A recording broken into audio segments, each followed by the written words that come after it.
não parar, não precipitar e não retroceder. Então dizer para esse cara, sabe quando nós vamos parar? Nunca. Nunca na sua porca vida. O canal tranquilo? Então, na nossa comunidade do YouTube a gente sempre deixa alguma postagem juntamente com alguns links de livros para vocês adquirirem. E também deixamos sempre aqui nos comentários e na descrição do vídeo nossas redes sociais. Então se inscreva no canal, siga a gente nas redes sociais e quem puder apoie o nosso canal financeiramente. Temos Pix, Vaquinha, Apoios e temos nosso conto também para quem quiser nos ajudar. Tranquilo? É isso aí. Sempre com Deus, pátria, família e liberdade por um Brasil melhor. Valeu!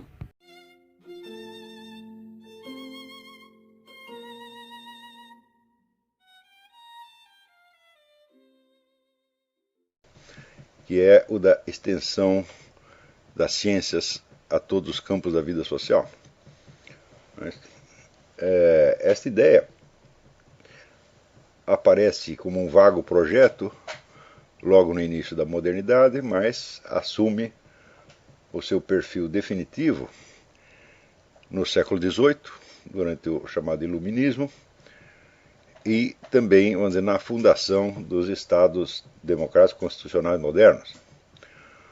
Uma das bases da formação desses Estados é a ideia de que o Estado permaneceria neutro acima das discussões ideológicas e das questões de valores, ao passo que a livre discussão dentro da sociedade, alimentada pela pesquisa científica e pela atividade universitária, pela mídia, etc., faria com que a disputa das ideias no campo social imitasse mais ou menos o processo da investigação científica, ou seja, a confrontação de hipóteses que, no fim, leva, vamos dizer, às conclusões, leva teoricamente às conclusões mais razoáveis.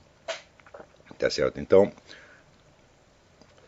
o processo de investigação científica ele é essencialmente uma confrontação de hipóteses, né? E confrontação de hipóteses com os dados da experiência e com, vamos dizer, a lógica interna das proposições, de modo que aos poucos as proposições mais inviáveis vão sendo rejeitadas e o que sobra no fim é teoricamente, se não o mais verdadeiro, pelo menos o dito mais válido ou mais apropriado. Com o tempo, vamos dizer, as pretensões do conhecimento científico foram se tornando cada vez mais modestas, até que se chega, vamos dizer, a propostas como a de Karl Popper, Thomas Kuhn, o Paul Feyerabend, que é o mais radical de todos, para os quais propriamente não existe uma verdade científica. Tá certo? Existe apenas certas propostas que são adequadas ao nível atual das investigações, podendo ser impugnadas no dia seguinte. Tá certo? Curiosamente, vamos dizer, esta progressiva redução das presunções do conhecimento científico, ela é acompanhada por uma extensão do poder da ciência sobre a sociedade. Quer dizer que quanto mais modesta a ciência se torna internamente, vamos dizer, maior a sua autoridade sobre todo o campo social. Então, isso também acontece em função, vamos dizer, do aumento do progresso extraordinário dos meios de investigação científica, da criação de novas instituições, vamos dizer, da encaminhamento de verbas cada vez mais gigantescas para as instituições universitárias de pesquisa e, portanto, a formação de uma rede profissional que hoje cobre praticamente o mundo inteiro. Eu acho que não existe nenhum país do mundo, por mais atrasado que seja, que não tenha lá o seu establishment científico em permanente contato com os seus equivalentes das nações mais prósperas e avançadas. Então, hoje, a rede de informações científicas também é mundial. Nós podemos dizer que isso já tinha sido alcançado mais ou menos por volta dos anos 50. Mas depois, com o progresso dos meios de comunicação e sobretudo com a internet, nós podemos dizer que a informação científica se tornou praticamente simultânea. Quer dizer, tão logo um trabalho é publicado em qualquer revista acadêmica, sei lá, da Zâmbia, né, imediatamente ele é indexado, no mínimo, se ele não for reproduzido, ele é indexado em vários sites científicos da internet, sites de bibliografia científica, e colocado à disposição dos pesquisadores em todo o mundo, através, se não, vamos dizer, do download direto, pelo menos através da rede mundial de bibliotecas, que você entra em qualquer biblioteca do mundo, e através dela você solicita qualquer publicação de qualquer outro país, tá certo?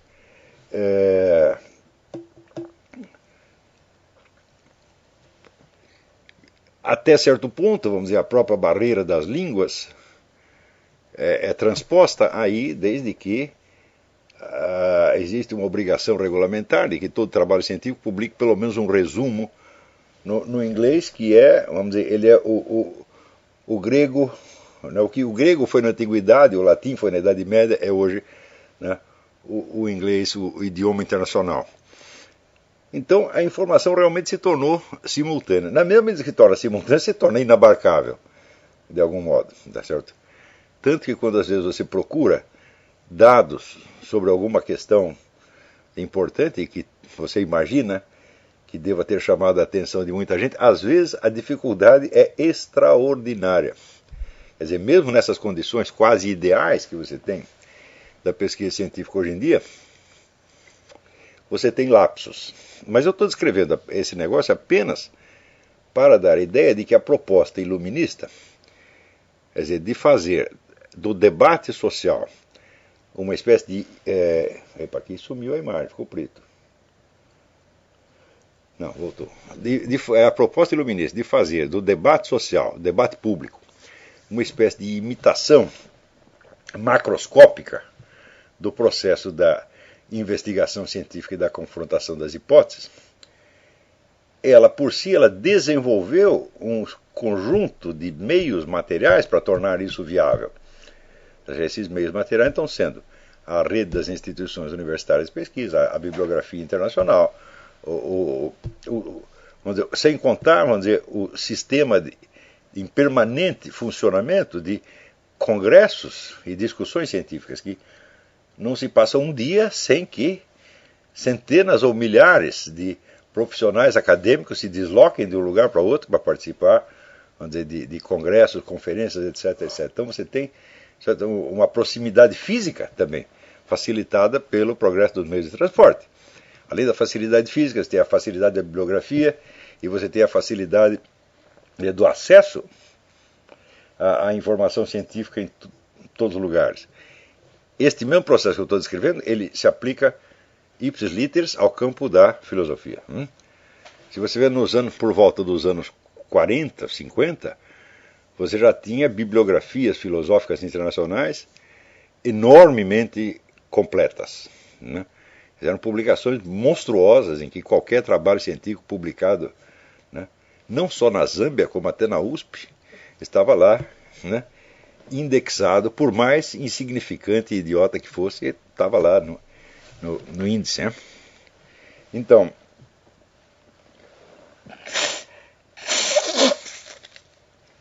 talvez esta aula tenha algumas interrupções para espirros, tosses, etc., porque devido ao meu estado periclitante de saúde, não aparece, parece que eu estou muito bom, mas eu estou só fingindo. Né? Então,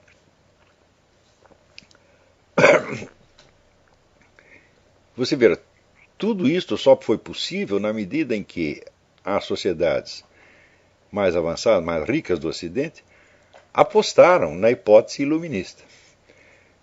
E essa hipótese tem, então, como disse, dois andares. Por um lado, você tem a discussão científica propriamente dita, tá certo? E em cima dela a discussão pública, que teoricamente se pauta pelos mesmos critérios de veracidade e adequação da discussão científica e que a imita, na esperança de que, do livre confronto das opiniões, acabará por prevalecer, no fim das contas, a razão.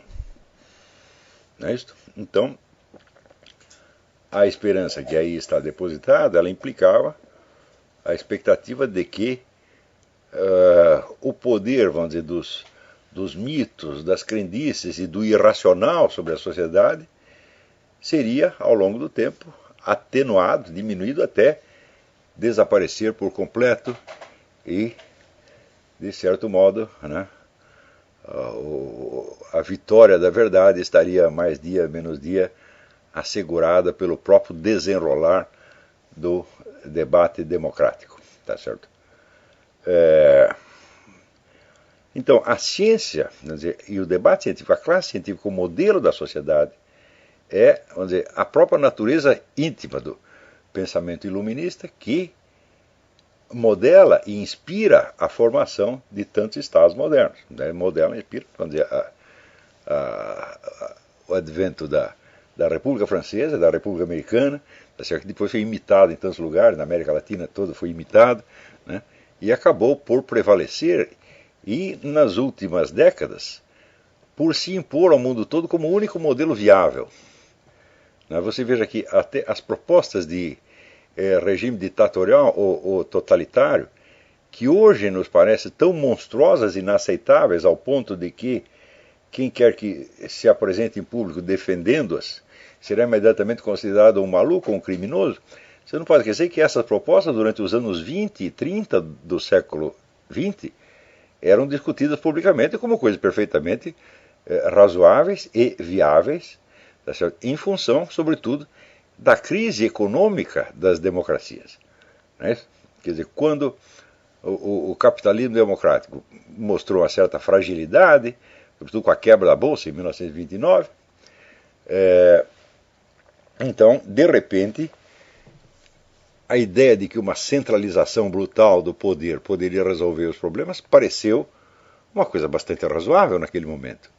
Tá certo? Quer dizer, o número de intelectuais de primeiro plano que então apareceram defendendo as propostas da Itália, da Alemanha, do fascismo, do nazismo, outros defendendo o socialismo, é um negócio imenso. Quer dizer, o socialismo ainda tem defensores hoje, não é isso?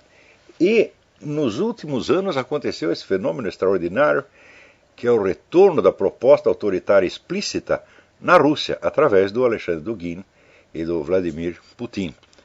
Eles não fazem a menor questão de fingir que a proposta deles é democrática. Ela é uma proposta autoritária mesmo, centralizadora mesmo.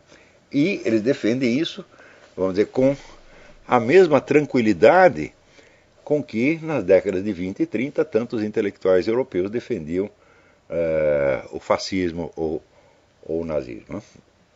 Note bem que nessa altura, no começo,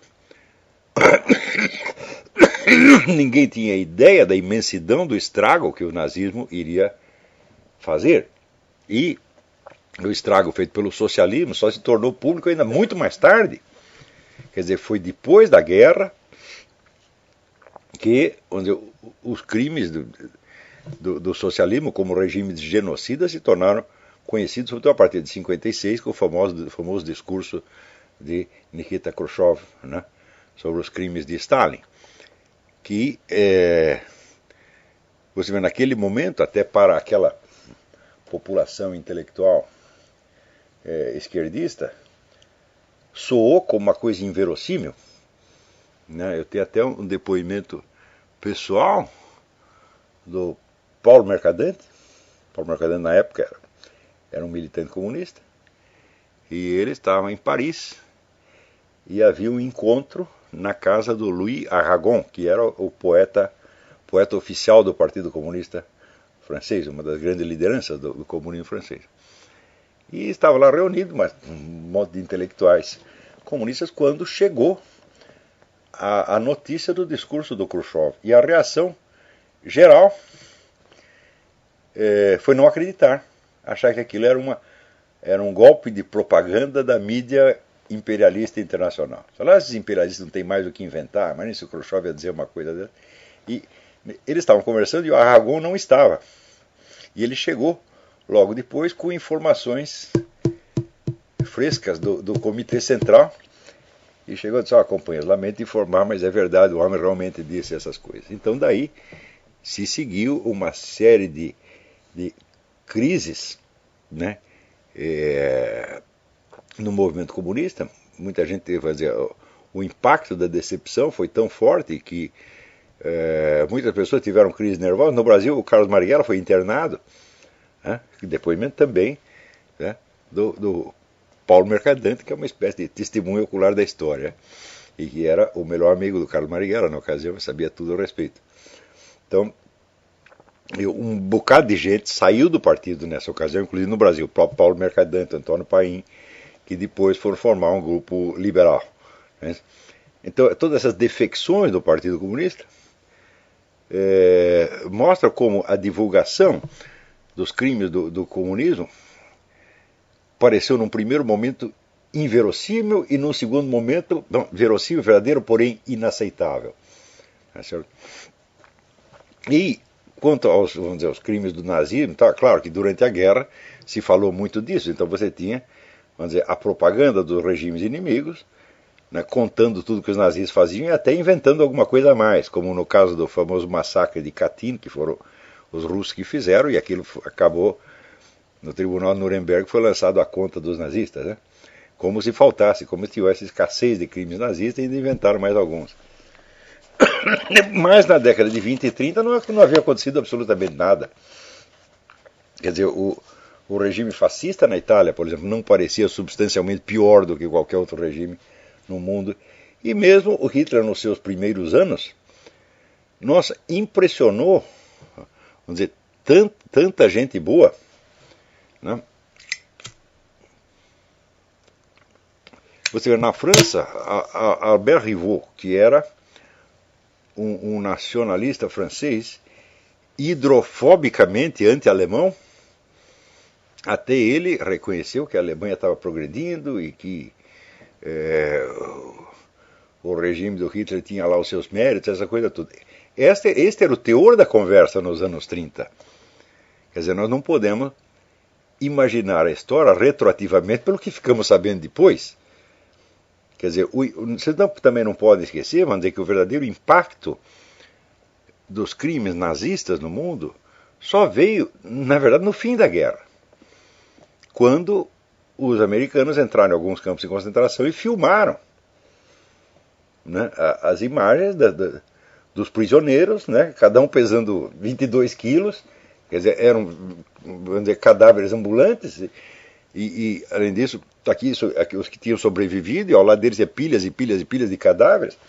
Então aquele negócio horroroso só apareceu, gente, em 1945, né?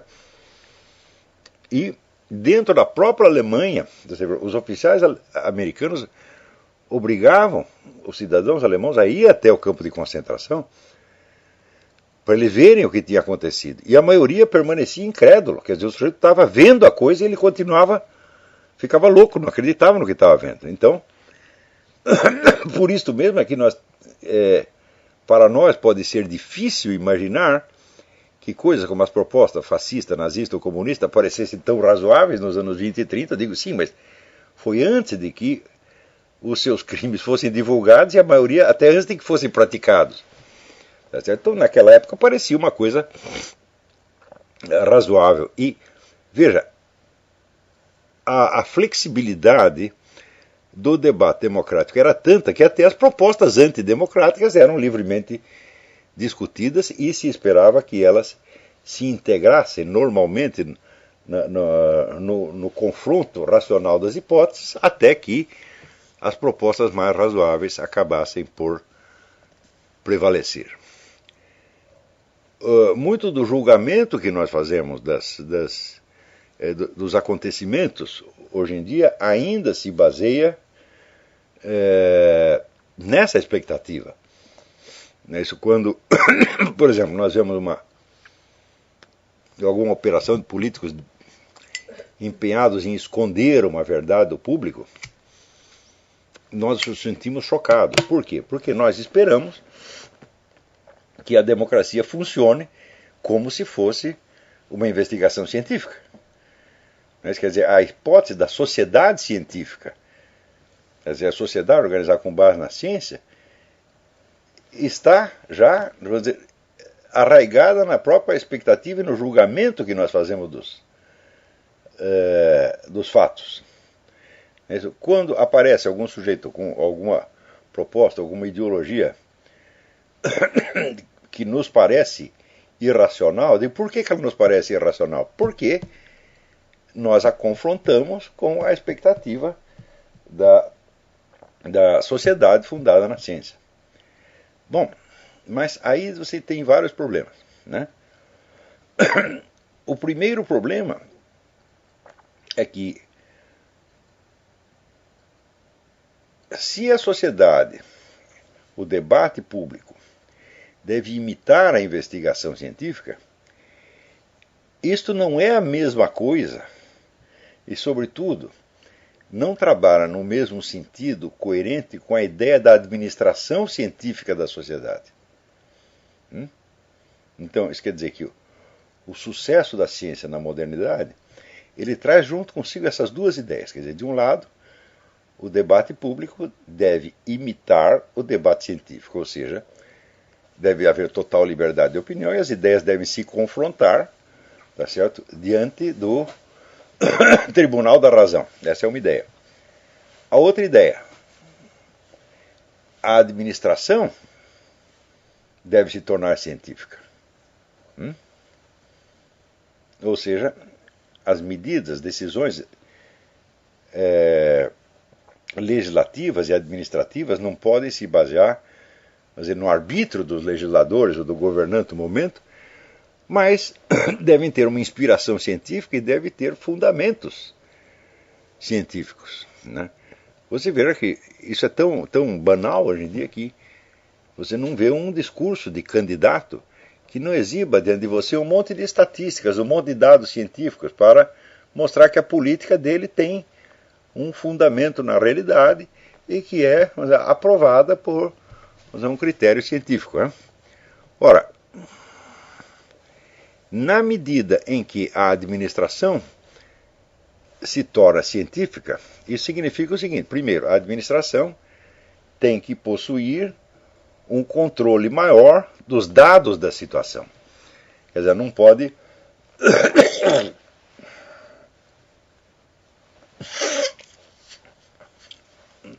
tomar decisões, quer dizer, a esmo. Ela tem que ter as informações corretas. Essas informações são colhidas por meio científico e são unificadas e centralizadas, tabuladas e comparadas para poder ser entregues ao administrador, de modo que ele possa decidir com base numa visão real das coisas, tá certo? Ora, isso significa que se a informação científica é centralizada no governo, ora, as decisões do governo sendo baseadas em conhecimentos científicos adquirem, por sua vez, uma autoridade que não tinham antes. Por exemplo, quando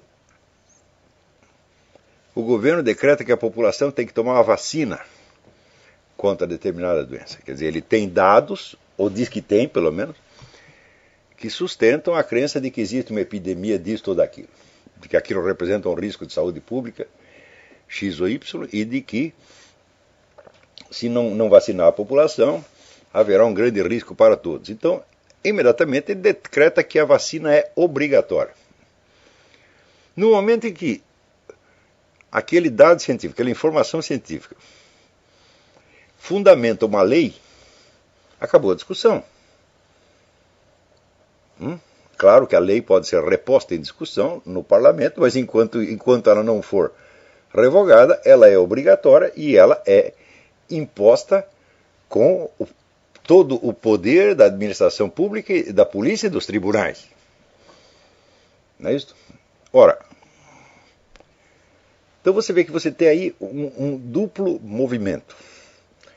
Por um lado, a discussão pública, que se torna, vamos dizer, cada vez mais aberta, democrática, de modo que as ideias concorram umas para as outras como se fosse uma discussão científica.